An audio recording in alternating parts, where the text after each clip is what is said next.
பொடி மசாலா ஐட்டம்லாம் நல்லா வறுத்து சுத்தமா நம்ம வீட்டுக்கு எப்படி செய்வோம் அதே மாதிரி நாங்க செஞ்சு எல்லாருக்கும் கொடுத்துட்டு இருக்கிறோம். முருங்கை பொடி, பிரண்டை பொடி, 500 சர்க்கரை இருந்தாலும் நார்மலுக்கு 100க்கு 100 கொண்டு வர்ற சர்க்கரை கண்ட்ரோல் பவுடர், நிறைய சத்துக்கள் நிறைந்த சத்து மாவு, செட்டிநாட்டு பிரியாணி மசாலா, பருப்பு பொடி, கருவேப்பிலை இட்லி பொடி, செட்டிநாட்டு சாம்பார் தூள், ரசப்பொடி, மாங்காய் ஊறுகாய், 12 விதமான மூலிகையை சேர்த்து காய்ச்சி எடுத்த ஹேர் ஆயில், ஆவார அரப்பு பொடி. இந்த பொருள் எல்லாம் உங்களுக்கு வேணும்னா கீழே இருக்கிற வாட்ஸ்அப் நம்பருக்கு கேட்டு வாங்கிக்கோங்க.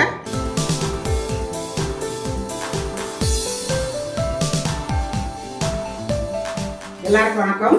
இன்னைக்கு நம்ம வீடியோவில் என்ன பார்க்க போறோம்னா ரொம்ப ரொம்ப சிம்பிளான ஒரு ரெசிபி. ஆனா நல்லா இருக்கு, டேஸ்ட் அவ்வளோ நல்லா இருக்கும். இது செஞ்ச உடனே பரிமாறந்த வீட்டுல யாருமே வேணாம்னு சொல்ல மாட்டாங்க. அப்படிப்பட்ட ஒரு ரெசிபி, ஈஸியான வேலையும் கூட. நம்ம வீட்டுல இருக்கிற பொருள் தான் தேங்காய் பால் பிரட்டி. தேங்காய் பிரட்டி பால் தான் செய்ய போறேன். தேங்காய் பிரட்டி பால் செய்யறதுக்கு பாருங்க, ஒரு முடி தேங்காய் எடுத்து நல்லா சிரவி வச்சிருக்கிறேன். இந்த கப்பால 1 கப்பு நாட்டு சக்கரை எடுத்துருக்கிறேன். நீங்க வெல்லம் கூட எடுத்துக்கலாம். 1 கப்பு அரிசி மாவு. இவ்வளவுதாங்க இதுக்கு தேவையான பொருள். ரொம்ப நல்லா ருசியா டேஸ்டா இருக்கும். அது எப்படி செய்யறதுன்னு பார்த்தாங்க. ஒரு மிக்சி சார் எடுத்துக்கோங்க. அதுல நம்ம சிரவி வச்சிருக்கிற 1 மூடி தேங்காய் அதில் சேர்த்துக்கோங்க. நாட்டு சக்கரை அதுவும் ஒரு 50 கிராம் அளவு நான் எடுத்து வச்சிருக்கிறேன். அதை போட்டுட்டு கொஞ்சம் போல வச்சிருக்கிறேன். அரிசி மாவு 1 கப் எடுத்து அதில் வந்து ஒரு 3 ஸ்பூன் போட்டு, 3 ஸ்பூன். இதில் கொஞ்சமாக தண்ணி, ரொம்ப தண்ணி வேண்டாம், ஓரளவு. இப்போ இதை வந்து நைஸாக அரைச்சிட்டு வந்துடுறேன். இப்போ நம்ம அரைச்சி எடுத்தாச்சு பாருங்க, இந்த மாதிரி இருக்கணும்.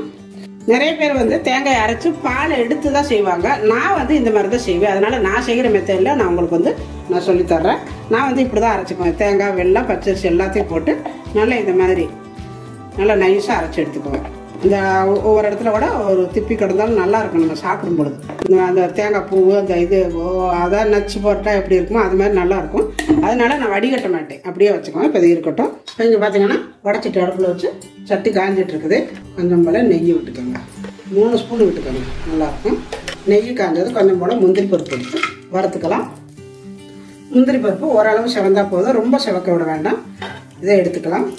நம்ம அரைச்சி வச்சுருக்கிற இந்த அதாவது தேங்காய், வெல்லம் இதெல்லாம் போட்டு வச்சுக்கலாம்.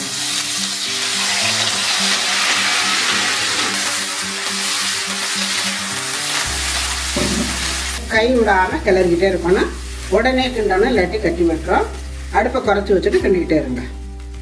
ஒரு 5 நிமிஷம் கிளறினாலே போதும். நல்லா இதான் சுண்டி வரணும். நல்லா இந்த மாதிரி கிண்டிட்டு நம்ம எடுத்து மீதி வச்சுருக்கோம் பார்த்தீங்களா, வெல்லம் போட்டுட்டு அந்த வெல்லத்தை நான் இப்போ இதில் சேர்த்துக்கிறேன். நம்ம ஃபஸ்ட்லேயே அரைச்சிட்டோம்னா அந்த ஒரு மெரூன் கலர் கிடைக்காது. அதனால இப்போ போட்டு கிண்டணும். அதுக்காகத்தான் நான் கொஞ்சத்தை போட்டுட்டு வச்சுருந்தேன். இப்போ இந்த மாதிரி நம்ம கிண்டிக்கிட்டே இருக்க ஒரு மெரூன் கலர் வரும்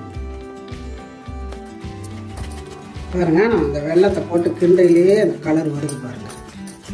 உங்களுக்கு வந்து நான் வந்து ஒரு நார்மலான இனிப்பு போட்டுக்கிறேன். உங்களுக்கு எந்த அளவுக்கு இனிப்பு வேணுமோ பார்த்துட்டு சேர்த்துக்கோங்க. நல்லா இனிப்பாக இருந்தால் தான் இது வந்து நல்லாயிருக்கும். அதனால பார்த்துட்டு சேர்த்துக்கோங்க. நல்லா இன்னும் கொஞ்சம் நல்லா சுண்டி வரணும், அப்போ தான் நல்லாயிருக்கும். கொஞ்சமாக ஏலக்காய் சேர்த்துக்கோங்க. இப்படி நல்லா உருண்டு திரண்டு வரணும். அப்போ தான் நம்மளுக்கு வந்து அது கரெக்டான லெவலாக வெந்திருக்குதுன்னு அர்த்தம். இப்போ இந்த மாதிரி இருந்தால் அடுப்பை ஆஃப் பண்ணிக்கோங்க. நம்ம வறுத்து வச்சுருக்கிற இந்த முந்திரி அதையும் சேர்த்துக்கலாம். சேர்த்துட்டு நல்லா கிளறி விட்டுக்கோங்க. ரொம்ப அருமையாக இருக்கும் இது. இது இருக்கட்டும். பாதாம் இலை உங்கள்கிட்ட வாழை இலை இருந்தால் போட்டுக்கோங்க. ஏதோ ஒரு இலை இல்லை பாத்திரத்தில் கூட போட்டுக்கலாம்.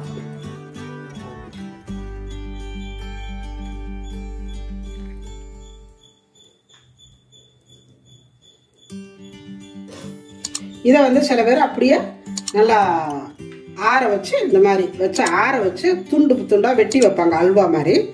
நான் வந்து இந்த மாதிரி தான் செய்வேன். இதை வந்து அப்படியே சூட்டோட நீங்கள் எடுத்து சாப்பிட்டீங்கன்னா அவ்வளோ செமையாக இருக்குமுங்க. எடுத்து நல்லா சூட்டோட எடுத்து அப்படி சாப்பிட்டீங்கன்னா அப்படி அவ்வளோ நல்லா இருக்கும். கொஞ்சம் போல் எடுத்து சாப்பிட்டு பாருங்க, சூப்பராக இருக்கும். செமையாக இருக்குங்க. தேங்காய் பால் பிரட்டி ரெடி ஆயிடுச்சு பாருங்க. செமையாக வந்துருக்குது, சூப்பராக இருக்குது பாருங்க.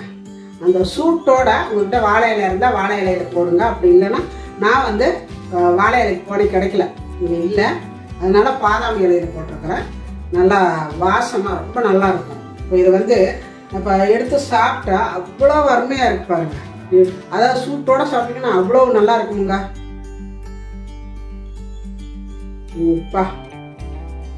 இந்த மாதிரி எங்கள் வீட்டில் செஞ்சு கொடுத்துட்டா உடனே பறந்து வேற என்ன ஸ்வீட் பண்ணாலும் இந்த ஸ்வீட் ரெசிபியோட அவ்வளோக்கா திங்க மாட்டாங்க. காரமான பொருள் செஞ்சால் சீக்கிரம் செஞ்சுருவாங்க. ஆனால் இந்த இனிப்பெல்லாம் செஞ்சால் சாப்பிட மாட்டாங்க ரொம்ப. ஆனால் இந்த மாதிரி நம்ம செஞ்சு கொடுத்தோம்னா சூட்டோட வலிச்சு சீக்கிரம் அப்படியே வலிச்சு சாப்பிட்ருவாங்க. நல்லா இருக்கும்.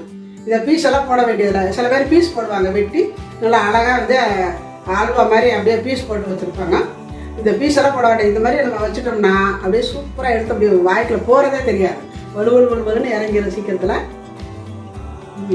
அவ்வளோ சூப்பராக இருக்குதுங்க, செம்மையாக இருக்குது. நீங்கள் கண்டிப்பாக ஒரு மாதிரி இந்த பொருள் வந்து எல்லார் வீட்லையும் இருக்கிறது தான். தேங்காய் எல்லாருக்கிட்டையும் இருக்கும், வெள்ளம் இருக்கும். போட்டு செஞ்சு பாருங்க, செமையாக இருக்கும். கண்டிப்பாக இதே மாதிரி நீங்களும் ஒரு முறை செஞ்சு பாருங்க. செஞ்சு பார்த்துட்டு எப்படி இருக்குது அப்படிங்கிறத எனக்கு கமெண்ட்ல சொல்லுங்க. இந்த வீடியோ பிடிச்சிருந்தா லைக் பண்ணுங்க, ஷேர் பண்ணுங்க, செட்டிநாடு சமையலுக்கு சப்ஸ்கிரைப் பண்ணுங்க. நன்றி. வாழ்க வளமுடன்.